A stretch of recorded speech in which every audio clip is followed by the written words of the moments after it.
আমরা জিরো থেকে শুরু হই, জিরোর পরে কি হয় হিরো। তো আমরা জিরো যদি না হই তাহলে হিরো কি হবো? প্রথমে কেউ হিরো হয়েছে? তাহলে জিরো থেকে কি হয় পরিবর্তন হয়।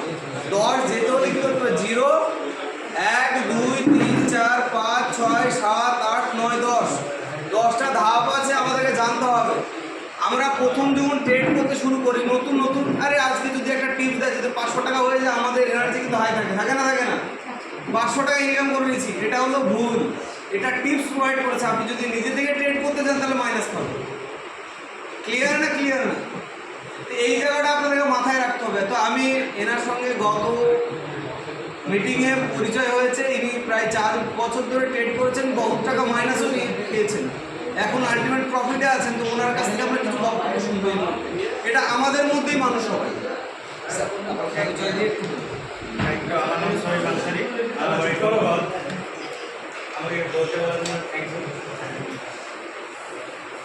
সবাই যারা সিনিয়র ছিলেন তাদের ট্রেনিং সম্বন্ধে মোটামুটি বললেনই। আমার ওখানে বলেছিলেন কিছু আপনার অভিজ্ঞতা সম্পর্কে বলতেন। আমি ভাবছিলাম কী বলা যায়, সবাই তো ট্রেনিং করে বলেই দিল কীভাবে কী হয় না হয়। আমি বলতে চাইছি একটা আলাদা বিষয়, সেটা হচ্ছে এখানে আমি যা দেখলাম প্রায় কেউ 1 মাস, কেউ 15 দিন, কেউ 10 দিন, কেউ হার্ডলি 2 মাস, এরকম আমার মনে হচ্ছে 90% এরকম জয়েন করেছে। আমার মনে হচ্ছে ফান্ড বিষয়টা এখানে তো ক্লিয়ার না। ফান্ড আনলো কোথায় থেকে? আমাদের একজনের কেউ 20,000 লাইট তাতে 15,000 তুলে দিতে পারে, এটা পরে জীবন আর খেলবেন না, বাবা আমার দরকার নেই, যা আছে এটুকু চলবে। ফান্ডটাকে আনতে হবে সাইড থেকে। প্রত্যেকে বেসিক যেটা জব করেন বা যেটাতে কাজ করছেন সেটা অবশ্যই থাকতে হবে এবং সেটা বেস্ট অপশনে রাখতে হবে।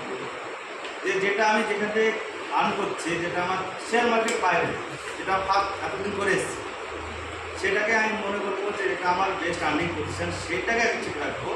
সেকেন্ড, এটা তো আমার ঘরে বসেও হয়, বাড়িতে বসেও হয়, তাই না? আমার যেখানে যেটা 20,000 হোক 30,000 যেটা আমার আর্নিং, সেইখান থেকে আমার আর্নিং থেকে ফান্ড করছি।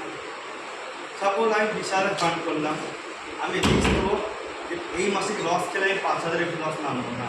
সেইখানে স্টপ লস অবশ্যই মেনটেন করতে হবে, কারণ স্টপ লস যদি মেনটেন না করি ওই 20,000 ফান্ডই কখন 10,000 চলে যায় বুঝতে হবে।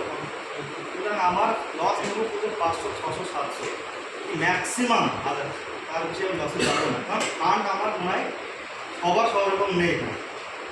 এবং যে যত বেশি ফান্ডে আসবে তার শর্ট টাইম অল্প দেখতে হবে যে কত ভলিউম উঠলো, কত আজকে গেল প্রফিট, কত রেশিও গেল, তা দেখে আমরা লাগবে। কিছুটা হলো 5,000, 4,000, 3,000, 10,000 হলো, বেশি ফান্ড থেকে একটা সুবিধা হয় যে একটা দুটো ভালোই হয়ে যায়। দাদা মনে করে ওটা আমি দেখেছি। হ্যাঁ, তো দাদারটা ঠিক আছে, ফান্ডটাকে আনতে হবে একটু সাইড থেকে। ধরুন যেমন আমি বলি,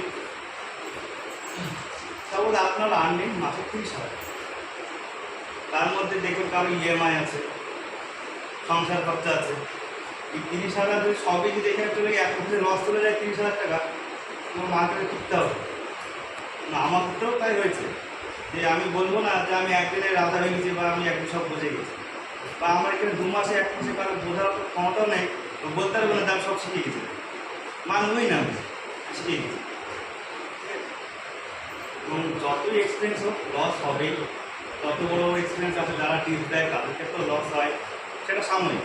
ঠিক আছে, এমন কিছু না যে 20 দিনের মধ্যে যে না কোনোদিন লস হবে, তা হবে না, এটা হয়ও না, কারণ আমি আমার দিকে দেখে দিতে হয় না। হ্যাঁ, কিন্তু বুঝে খেলতে হবে, একটু রিস্ক থাকেই, প্রতিটা কলে রিস্ক নিতে হবে, কল নেওয়ার পর ডাউন যেতেই হবে। হ্যাঁ, স্টপ লস ওয়েট, ওইটা হিট করে গেলে কিন্তু নিচে নেবে। স্টপ লস দেখা যাচ্ছে 81 টাকা বা 80 টাকা আছে, 81 টাকা 90 পয়সাতে দাঁড়িয়ে গেছে, আর 10 পয়সা নামলে কিন্তু নেমে যাবে। ওই অবস্থা অনেক পড়ে যাবে না, ওই 10 পয়সাও তো ওয়েট করি, যদি 81 হিট করে তবেই হবে। একটা গেল। এবার হচ্ছে ফান্ডটা, সাপোজ 30,000 টাকা ফান্ড আছে, আমি বলবো আপনি 10,000 দিয়ে শুরু করুন। তা আমার সেভিংস নেই, আমার সেভিংস কারোর অনেকের সেভিংস না থাকতে পারে, আমার কাছে 30,000 টাকায় সেভিংস জমে আছে। আমি বলবো না তাকে 30,000 টাকা শুরু করে 10,000 টাকা ইনভেস্ট 1 লটে খাবে, 1 মাস বছর 2 মাস এত কিন্তু ওয়েট করলো, কারো বয়স 25, 26, 27, এত বছর ওয়েট করতে 2 মাস ওয়েট করতে হবে, কোনো সমস্যা নেই। ঠিক আছে, কিছু আর্নিং হলো 5,000 হোক 6,000 হোক সেভিংস হলো, সেইটাকে দিয়ে 10 মাস কাজ করে 15,000 দিয়ে আবার শুরু করবে। যদি তারপরের মাসে আবার 5,000 ইনকাম হলো 20,000 হলো, তারপরে মাসে তুমি 6-7 লসে খাবে, তোমার গায়ে লাগবে। আমার টাকা থেকে আমার গেল না, আমার বাইপাস ইনকাম থেকে গেল, কোনো ভাবনাই আসবে না। আর যদি হ্যাঁ নিজের ইনকাম থেকে তুমি মনে করো না পুরো সেভিংসটাই চলে গেল, তোমার কিন্তু আর আসতে ইচ্ছা করবে না। আমি আমার দিককে বলবো যে ফান্ডটাকে সবসময় এমনভাবে খেলো না যে আমি উঠে দাঁড়াতে না, বা এমনভাবে কাজ করলাম উঠে দাঁড়াতে না দাঁড়াতে। ফান্ডটাই মেন। কারণ আমাদের প্রত্যেকের লাইফ স্টাইল আছে, প্রত্যেকে চায় যে আমার লাইফ স্টাইলটা উঁচু জায়গায় যায় বা ভালো জায়গায় যায়। লাইফ স্টাইল সবাই এখন বিলং করতে চায়, লাইফ স্টাইল বিলং করতে গিয়ে ওই একদিনে সব করে ফেলো ভাবলেও কিন্তু হবে না, একদিনে কোনো কিছু হয় না। ওই 2 দিন হবে, 3 দিনের দিনে সবই চলে গেছে। সুতরাং ফান্ডটা আমি বলবো যে যা যতটা ইনকাম 3 ভাগের 1 ভাগ লাগাও, আস্তে আস্তে করো।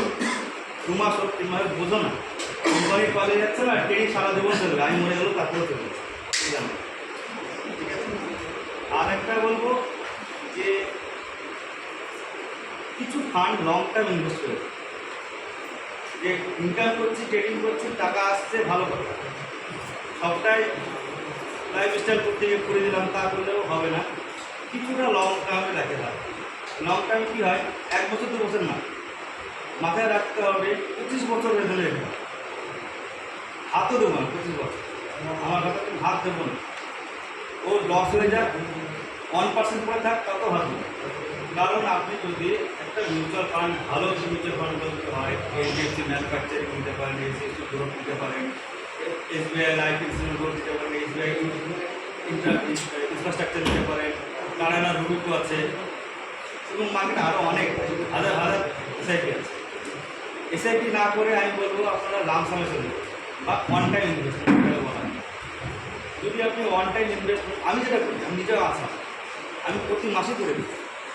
এবং আমার টার্গেট, আমি সেদিনকেও মিটিং বলেছি, আমার এজ 40+ হয়ে যাবে, আমি কাজ থেকে রিটায়ার করি, আমি কাজ করবো না, আমি বিদেশ ভাই ঘুরে বেড়াবো, আমার ঘুরে বেড়ানোর জন্য। তো কী করবো, যা ইনকাম হবে, যদি 10,000 হয়, 5,000 হোক, কেমন চলছে ভাই চলুক না, আস্তে আস্তে বাড়ছে। 5,000 প্রতি মাসে নতুন যেগুলো এসআইপি আসবে বা পুরোনো যেগুলো ভালো আছে, 5,000 ওয়ান টাইম ইনভেস্ট করে দেবে 25 বছর। ক্যালকুলেট করে দেখবেন যে 20% যদি অ্যাভারেজ রিটার্ন দেয় বছরে, 25 বছর পর ওটা কত হয়। পার মান্থ যদি সে রাখে প্রতি মাসে, তখন সে নিজেই উইথড্র করবে 8 থেকে 10 লাখ টাকা পার মান্থ সে উইথড্র করবে 25 বছর পরে। আপনি 6% নিউ জেনারেশনের জন্য 6%-এর যেটা আপনি কী বলো প্রাইস ইনক্রিজ যেটা হয় 6%, আপনি পেয়েছেন কত থাকে দেখুন। ট্যাক্স কেটে আসবে, লং টাইমের জন্য নতুন সিস্টেম 10% ট্যাক্স করেছে ক্যাপিটাল গেনের উপরে, ট্যাক্স কেটে আসবে, তাও দেখুন কত থাকে। সুতরাং 25 বছর পর বা 20 বছর পর আমি যে কী করবো, তা আমি তার সুস্থ না থাকতেও পারি, কিন্তু আমার লাইফ স্টাইলটা চলবে। আমি এই বিষয়ে একটু সবাইকে বলবো, ইনভেস্টটা যেন পুরোটা 100% পেতে না দেয়। সবসময় 3 ভাগের 1 ভাগ দাও, দেখো 1 মাস দেখো, 2 মাস দেখো, হ্যাঁ, তখন দেখবে যে আমি পাচ্ছি, বুঝতে পারছি। হ্যাঁ, প্র্যাকটিস করতে হবে। হ্যাঁ, এই দাদারা দিল, দাদারা দিচ্ছে, টিপ নিচ্ছে, হয়ে গেল, তা বললে হবে না। কিছুটা নিজেকে দেখতে, ইউটিউবে এখন প্রচুর পাওয়া যায়, ইউটিউবে অনেক ভালো ভালো ক্লাস আছে, বড় বড় ট্রেডার আছে, তারা ভালো ভালো টিপস দেয়, বুঝলেই পাওয়া যাবে, তাদের কাছে একটু শিখতে হবে। আর ক্যান্ডেল লাইটটা আমি বলবো, ক্যান্ডেল লাইটটা সবাই একটা অনলাইনে পিডিএফ পাওয়া যায়, বা আপনাদের থাকলে একটু সবাই দিয়ে দেবেন। ক্যান্ডেল লাইটের পিডিএফটা সবাই একটু বুঝতে পারেন, কোন ক্যান্ডেলটা কী ইঙ্গিত দেয়। হ্যামার আছে, ডোজি আছে, প্রচুর কিছু আছে, তারা কী ইঙ্গিত দেয় আপনাগুলো দেখে উঠুন। দাদাকে দেখেছি আমি কিন্তু দাদা লক্ষ্য করেন, ফলো করে দেখেছি। হ্যাঁ, ওদের নিজেদের ট্রেড করে, যে টিপসটা না দেয় না তার বাইরে ট্রেড নিয়ে নেয়, প্রফিটও করে। এই বিষয়ে আমার বলার ছিল। হ্যাঁ, সবার কেমন লাগলো আমি জানি না। হ্যাঁ, ঠিক আছে। মোটামুটি এক্সপিরিয়েন্সটা বললো অ্যাভারেজ 5-6 বছর ধরে ট্রেড করে, অবশ্যই এটা অ্যাকসেপ্ট করবে।